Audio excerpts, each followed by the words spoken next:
Dapat bantuan tu dapat meringankan kita punya beban tu lah. Saya ada anak yang masih bersekolah, ada 2 orang lah buat masa ni. 2 orang 300 lah. Kalau dah ada tu maksudnya dah senang lah. Maksudnya kita tambah-tambah top up mana yang tak ada. Memang membantulah, meringankan. Maksudnya untuk yang wajib. Nak kata meringankan semuanya tak lah, tapi membantu, benda tu membantu. Alhamdulillah lah untuk anak saya, bagi saya meringankan beban lah. Semua dapat 150 seorang untuk bayar PIBG ke dengan menggunakan duit bantuan tu.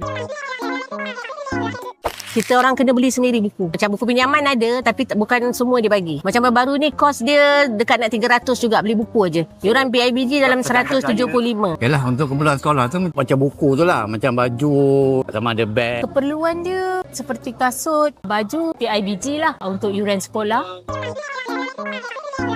Okay, terima kasih lah atas bantuan ni ada. Maksudnya dia prihatin kepada rakyat Malaysia kan. Macam kita parents ni kan. Kalau boleh dah kita dapat awal. Kalau dapat kenaikan sikit ke kan. Terima kasihlah pada kerajaan terutama Perdana Menteri ni kerana prihatin terhadap keperluan rakyat yang mendesak pada waktu sekarang ni lah. Benda ni perlu dipercepatkan lah sebelum sekolah buka, dan benda tu pun kalau boleh kita nak tinggi sikit lah. Terima kasihlah kepada Perdana Menteri. Kalau dinaikkan lagi sumbangan tu, Alhamdulillah lah, bagi saya lagi meringankan anak-anak saya dan anak-anak orang lain lah.